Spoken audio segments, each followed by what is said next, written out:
Good morning, ladies and gentlemen. My name is Simon Mills. I'm a Senior Associate at the Zien Group, and I'd like to welcome you all to today's FS Club webinar, where we're going to be discussing why is culture divorced from finance theory.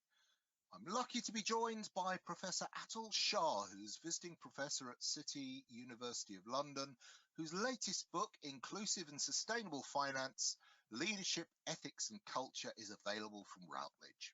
Now, as always, the agenda for this webinar is very simple. Following my introduction, our speakers are going to make their presentation, and then we're going to move on to the Q&A session. Now, I'm afraid you're all muted, but you are able to submit your questions through the chat tool, which is on the right-hand side of the screen. Please do chip in at any point of the proceedings. I'm going to be collating your questions, and I will put them to our speaker at the end. As with all of our FS Club webinars, we're going to be recording this session, and you're going to be able to access the slides and the presentation at a later date. Now, before we move on, I really must thank FS Club members who have opened up our webinar series to the public. With their help, since March of 2020, we have held over 700 of these events on topics as diverse as money laundering, the metaverse, and high salinity agriculture. The FS Club is the premier global executive knowledge network for technology and finance, where members and their guests can meet over a glass of wine to debate key issues which impact on financial services, technology, and society. It's very much like a 21st century version of the city's 17th century coffee houses. And so, without further ado, I would like to introduce today's speaker, Professor Shah. Why is culture divorced from finance theory?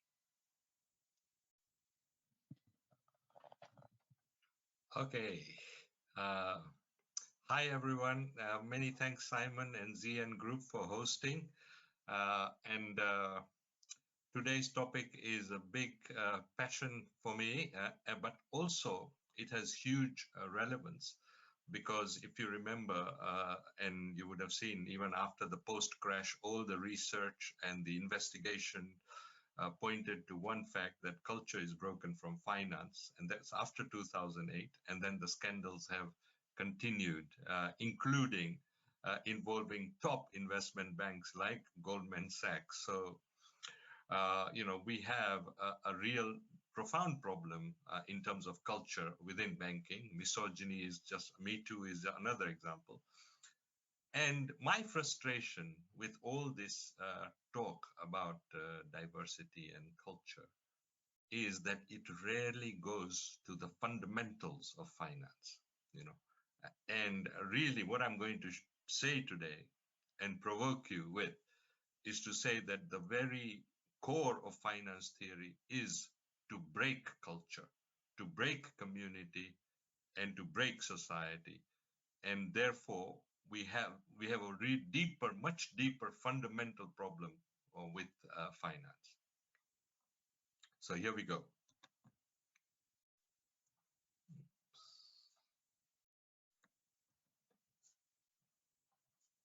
Sorry, why is my slide not changing?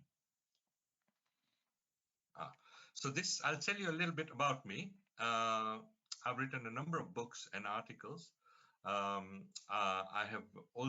passionate about education. So I wrote a book about reinventing finance education and accounting education.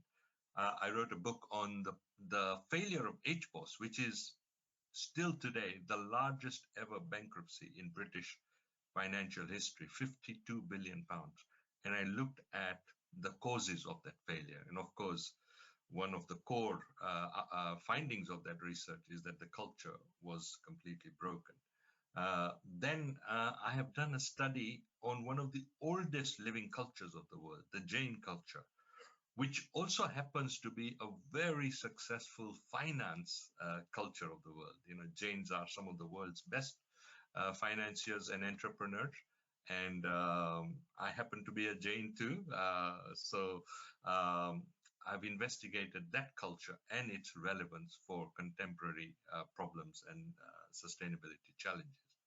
My latest book, Inclusive and Sustainable Finance, in a way I'm going to draw from for this presentation is a look at more a plural approach to finance, looking at different cultures and traditions and their theories of finance, and showing how this relates to the kind of challenges of today. In particular, if you look even at the title, leadership, ethics, and culture, those are themes which you will rarely even find in the content, forget the content, in the index of a finance textbook. Another thing that I do is I actively write a weekly column about social capital, drawing from the deep well of Indian wisdom for iGlobal. For me, it is very important that I translate finance into everyman's language and make it relate to contemporary challenges of society. And all these columns are available free and online at iGlobal, so you're welcome to read them. Now, you will all be familiar with this image. It's a very important symbol of modernity. We can even connect it as a symbol of finance, and that is the symbol of individual freedom and liberty. Now, if we look at the Scottish Enlightenment, which kind of laid the foundations for the modern discipline of economics, it was trying to develop a universal science of finance, right? Something which is true across time, space, and across cultures. And there was a genuine effort to do that, and Adam Smith was pioneering in that respect. But the outcome of that experiment is that we have created a world which is more and more materialistic, more and more individualistic, a world which is dominated by a kind of market fundamentalism, that competition is good, markets are good, and markets are the best solution to every problem, including the problem of the environment with carbon trading, for example. But really what has happened in that time is that we have commodified some of the most basic essences of life: land, nature, humanity, and exchange. So this thing called freedom has been gained at the expense of nature, at the expense of culture and community, at the expense of animals. Is this freedom sustainable? Now let's look at some of the facts. Here, this is the Royal Exchange, one of the most beautiful kind of buildings in the heart of London, and of course a historic one where the stock market used to be based. And if you look at the top triangle, the kind of masthead of that, it's trying to represent trade, international trade and commerce. And right at the center is this slogan which says, "The earth is the Lord's and the fullness thereof." So this idea of unsustainability is deeply enshrined in the institution of the stock market, especially in relation to the earth, to nature and resources. Nature and resources are there to be mined and to be traded. And really, the first global multinational corporation was the East India Company, which was also started in the city of London.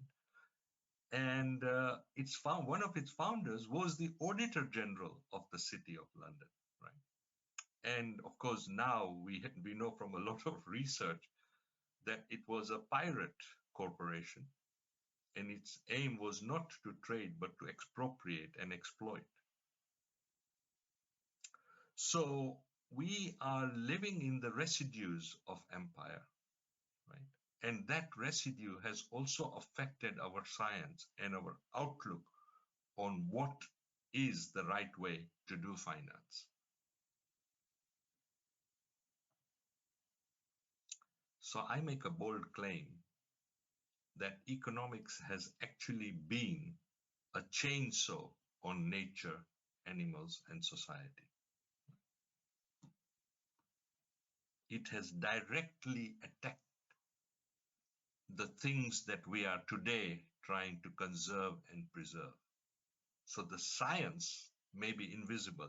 If you look at this picture of a chainsaw and somebody operating a chainsaw, we cannot see the science, it's very hidden. But it is the science which is influencing this direct attack. Because if you look at it from a profit perspective or a wealth perspective, a tree is valuable, it's wood.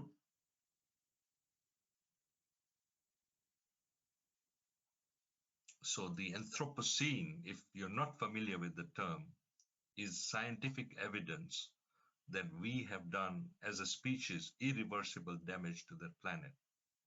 The only species to have, in the span of 300 years, completely decimated the planet, including many living species. And now we are standing tall and saying, oh no, we need to protect ourselves. We need net zero. We need to. But do we really deserve that, given our habits, given our greed, given our direct attack on nature?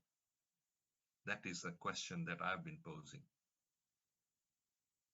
Individualism and greed have become scientific and institutionalized.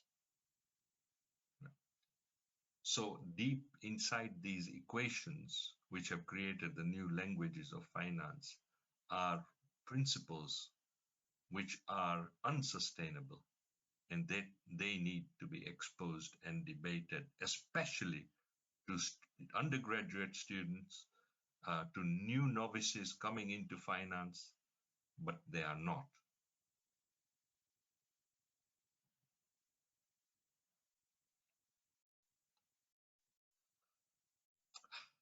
Just look at that statistic. 400 billion animals killed every year.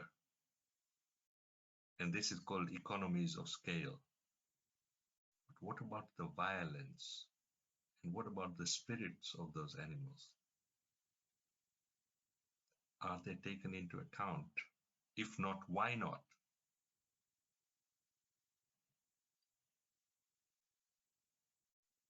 Just as the combine harvester has destroyed so much soil and land through agribusiness and large-scale mechanized, fertilized agriculture, we have done the same through finance to human society. We have destroyed culture deliberately and actively by creating these combined harvester institutions, languages, so-called textbooks of finance, which are even taught in India from an American, expert, or whereas, all over the world, the same kind of textbook is being taught in economics and in finance. And then we wonder why we have such a problem with equality or with the environment.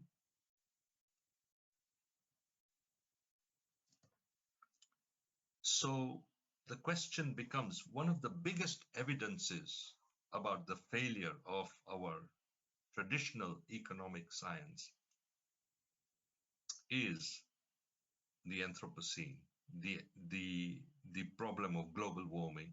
And that is not just a problem of theory, but it's actually practice. There are so many parts of the world which are constantly being decimated by climate change. So we have the evidence. Now the question becomes, how ready are we to transform the science and the education? Now, normally, the person who is a pirate is not going to be able to change colors overnight into somebody who is a helper, a builder, a sharer, a believer in equality, they will not. But we are not even having that conversation as to why it is that the science and the leaders of economics and finance are not changing their behavior. So that reflexivity needs to happen, and it's very, very urgent. Here is an example of the kind of living evidence I use to talk about finance.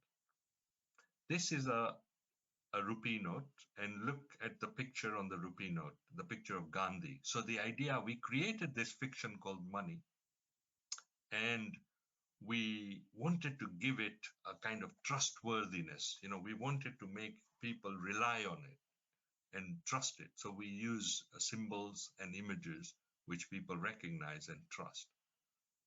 But it still is a fiction. Let's not forget it, which we have now, or at least science has tried to convert into a fact. Now, interestingly, on the back of the rupee note, there are 17 different languages which translate 1,000 rupees. Right? Now, that itself is evidence that there are 17 different cultures of finance. Right?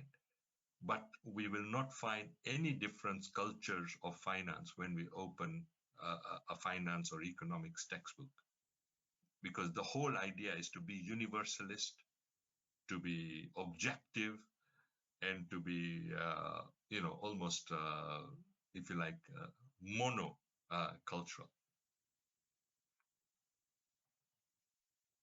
Again, if we look at the city of London, and this is the square mile, which is the laboratory of modern finance. So much of what we take for granted today was actually brewed and invented here, including insurance, central banking, international trade and finance, so many things. Now, it's a very small, concentrated area. And in this area, we had, before the two world wars, 104 churches. So it is clear that during the birth of finance and these institutions, trust and faith were seen as very important to give credibility to these institutions. One of the largest buildings in the square mile is St. Paul's Cathedral. And you can, take a poll as to how many of the leaders who work in that area ever step into that cathedral or to any of the churches. And in fact, in the same area, there were 1,600 licensed premises, means restaurants and pubs and bars serving alcohol in that square mile. And yes, everyone visits them. At lunchtime, they're heaving. So the evidence of the culture change of the city is directly visible in front of our eyes. It's an institution driven by addiction, speculation, and gambling. And it is faithless and has very little conscience. So for my research, I interviewed some leaders. I mean, this is Lord Andrew Phillips, who was a lawyer, a law lord, and also a chancellor of Essex University. He passed away very recently, very sadly. But a tower in terms of his critique of finance, and a very grounded person. So this is his hometown of Sudbury. He was born there and he lived there throughout his life. Sudbury is in Suffolk, and he says he is tormented by the transformation of the town and how community, relationships, trust, culture have all become eroded over time by supermarkets, by transportation and technology, and by this widespread spate of materialism and individualism. So he saw it firsthand, and he used that experience to shout out in the Lords about changes to the regulation of finance. I interviewed two of India's top investment bankers, founder of Enam Securities, who, unlike Goldman Sachs, in the 45-year history of since its origin, have not had a single court or court case against them. Right.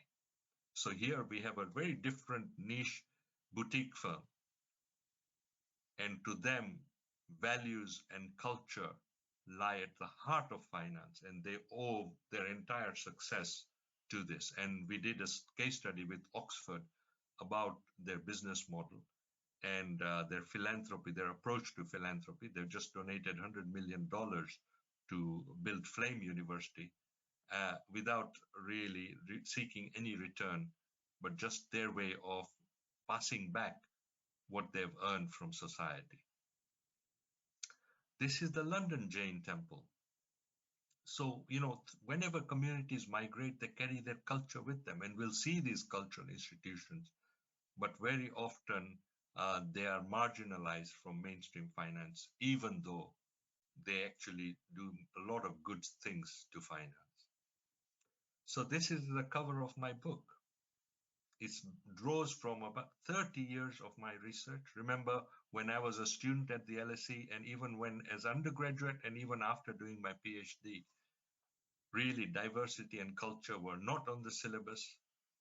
I didn't even feel that I could bring these ideas to the mainstream at that time. So it's taken me a long time to transition, to actually discover that many cultures, including my own, have a very much deeper and much more profound wisdom about finance compared to where we are today. These are the findings that culture, belief, risk, and character are what really influences finance. And that should be at the heart of creating a new theory of sustainable finance. I've completely rewritten the language of finance, so morality, tradition, community, experience, and purpose. Not a single equation in my book, but it completely places culture at the heart of finance, culture, relationships, trust at the heart of finance. These are some of the things I found from my research. Community and groundedness is where finance's heart lies. We need to be holistic. We need to look at conscience, leaders with conscience and character. And this is what I have to offer to the world, in this transformational journey that we are all being forced to go into. I can provide advice. I can help with direction in terms of teaching and education. We've just finished a project on the future of the accounting profession for ICAS, for the Scottish Chartered Accountants. I can be an advisor on an advisory board, an ESG advisory board, or a board which is keen to make substantive changes to their policy. And these are my contact details. And thank you once again, ZN, for this opportunity. And thanks, Simon. Over to you. Well, thank you very much. That was a truly fascinating talk and very appropriate for this time of year. Now, I can see we've got a lot of questions from the audience, but as the chairman, the first one falls to me. Now, you call economics a science, and I'd actually contest that because I think it falls well short of the definition of a science for a number of reasons, including a lack of testable hypotheses, a lack of consensus, and inherently political overtones. Isn't economics a philosophy? And as such, shouldn't it be easier to change through reason, argument, and logic? Or one of the reasons we find it so hard to change economics is it a religion? In which case, how can we change it? Yeah, excellent question, Simon. Thank you. It is, you could say it started off as a science, which then became a religion. And in a sense, Uh, people are, and remember, when Adam Smith wrote his book, there were not, the number of universities in the world were very few, right? We have had a tremendous growth in the whole production machine. The business school itself is only a 50-year-old invention, but it is one of the largest attractors of students all over the world.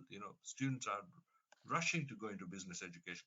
So the footprint of economics and that thinking, and in a sense that materialist religion of economics and its spread has grown exponentially, in the last 50 years and really more.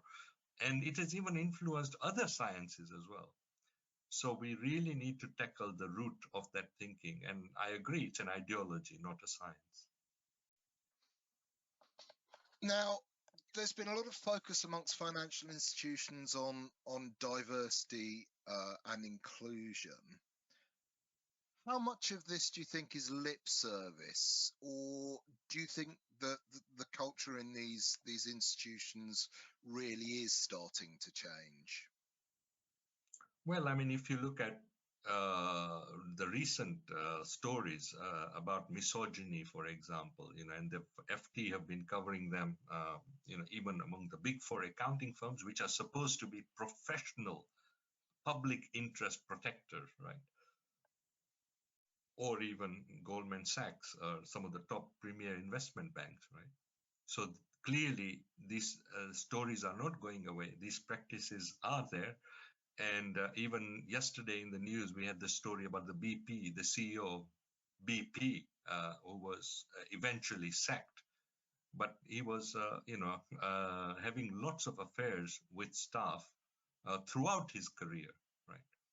So we have leaders who are themselves broken. I mean, there's a big scandal with is it Blackstone in America, the one of the leaders of Leon Black, with Leon Black. Yeah, again, there's a big scandal. I mean, these are huge leaders in finance. But actually, when we also look at the story of how they became big, like private equity, I call it pirate equity.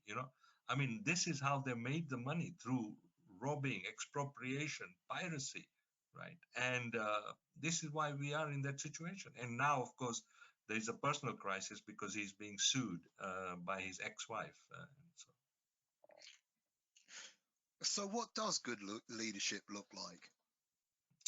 Well, Simon, that's an excellent question, and actually, uh, really totally missing from the. There are thousands of books on leadership in business, but nothing about what good leadership in finance looks like. Virtually nothing. Why? Because we cannot talk about good leadership in finance without talking about morality, without talking about values, without talking about conscience, and finance leaders just don't want to talk about it because they are basically obsessed by greed and by money and wealth. And really, not only talk about it, but we must act with conscience, act with morality, have character, set examples.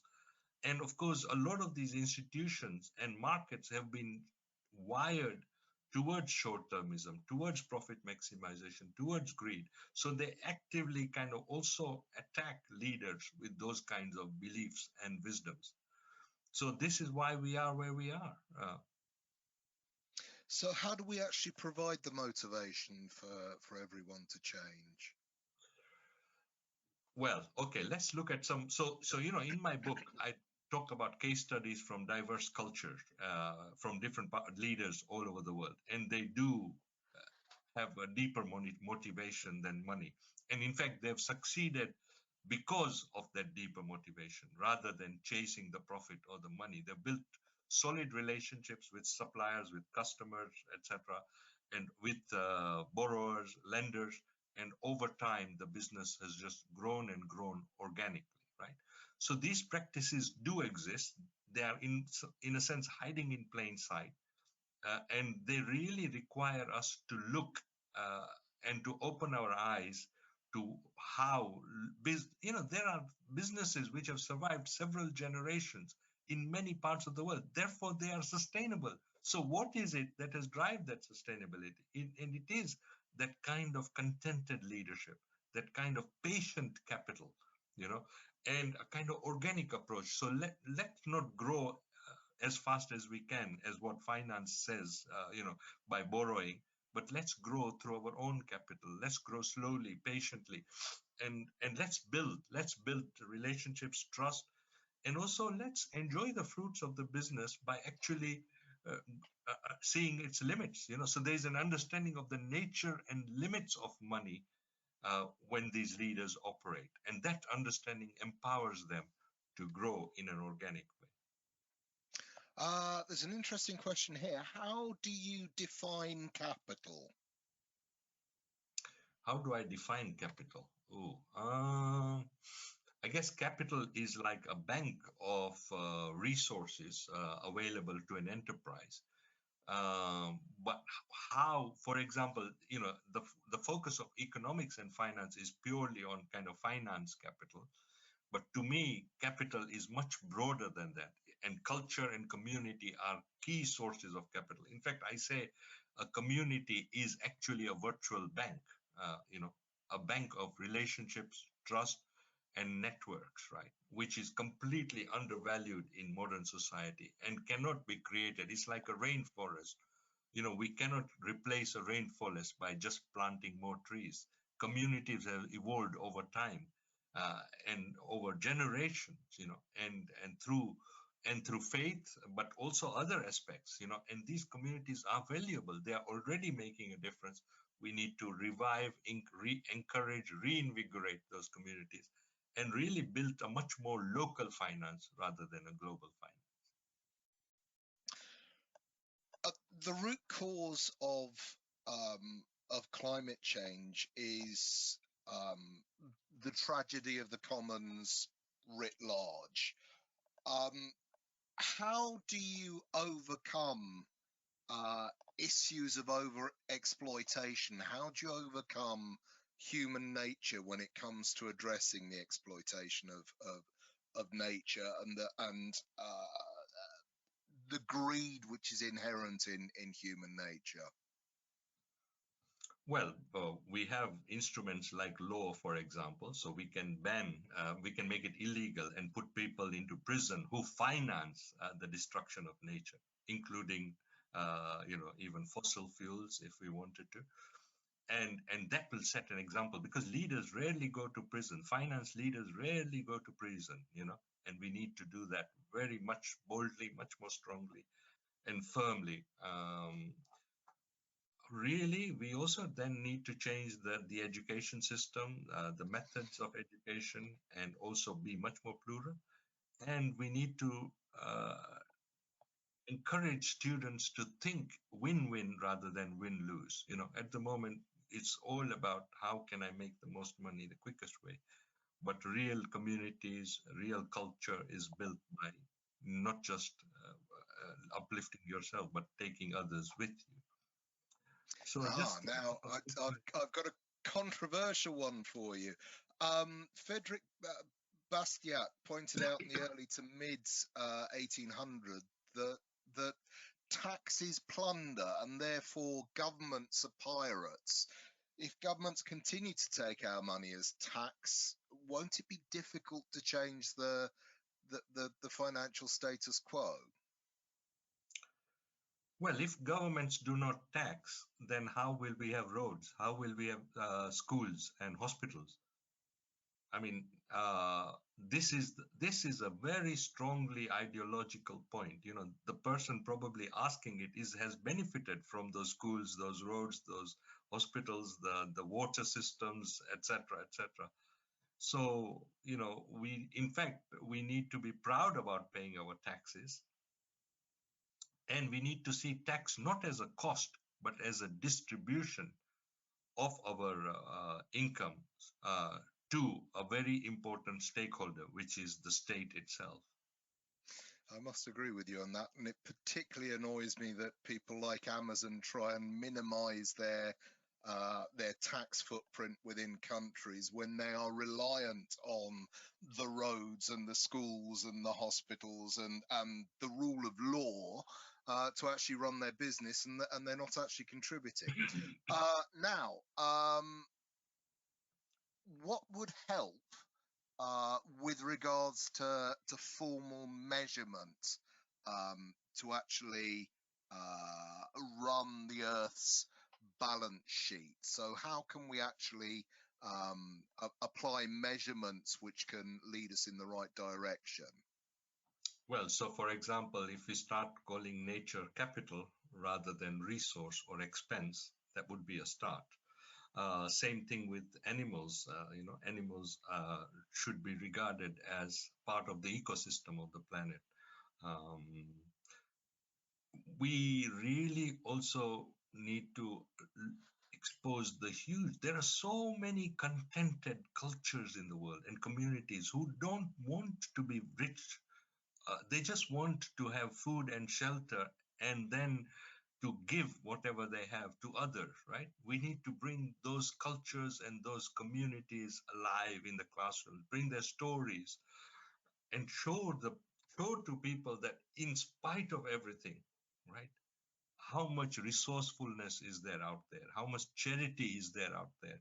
How much selflessness is there out there? And how it is actually building hope for our planet.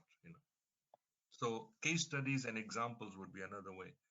But really, and these are real stories. They're not just taken out of thin air. They just haven't been exposed. Microfinance is another example which has been highly successful. But microfinance is not just about money. It's also about community, about language, about knowing the local challenges, empowering the local people to manage their own finances.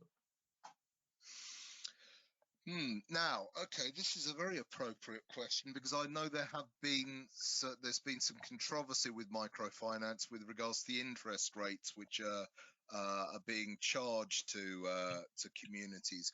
Why should interest rates exist? Why should money increase in value over time? Well, that's a good question, and that question was asked by different faith traditions in time, including the Islamic faith as well.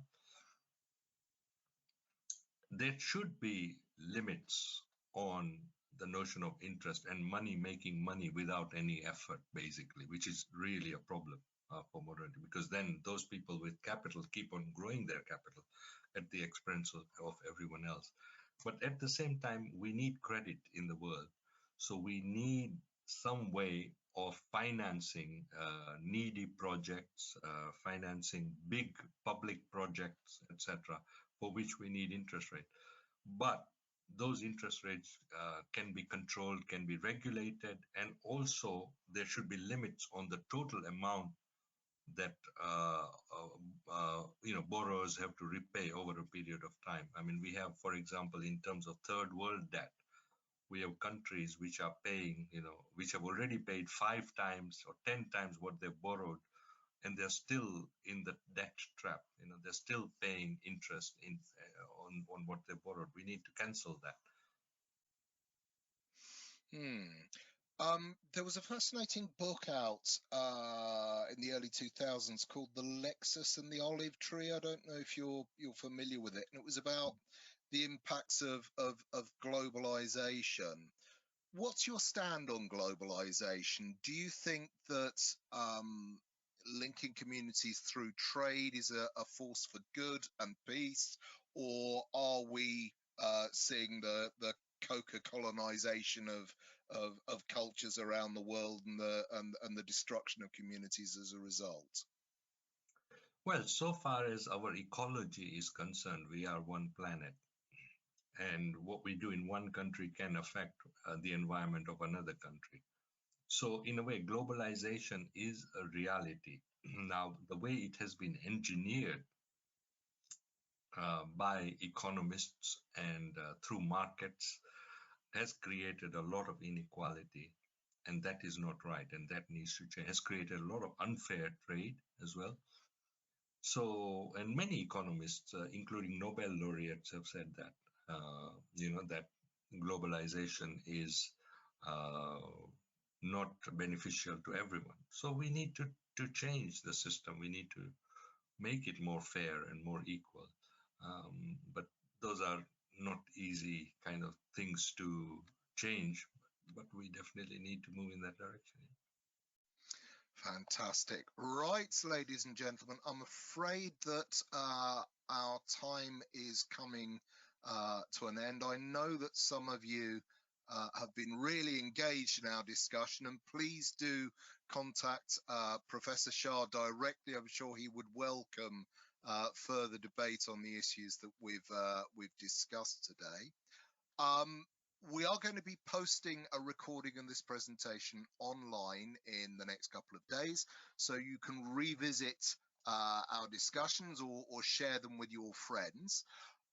It just remains for me to thank members of the FS Club for making today possible. I would also urge you to keep an eye on our forthcoming events page for more webinars, which includes our City Forum webinar on resources, security and prosperity, which is taking place on the 8th of January, our RSA webinar, Design for Life, Why Social Connectivity Matters More Than Ever, which is on the 10th of January, and Financial Centers of the World.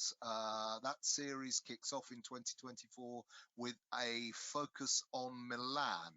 Now, you can catch up with all our previous webinars on YouTube, on LinkedIn, or on our Pizzazz TV channel. From the Zien team, we wish you all a happy Christmas and a peaceful and prosperous new year. Thank you very much for joining us today, and goodbye. Thank you.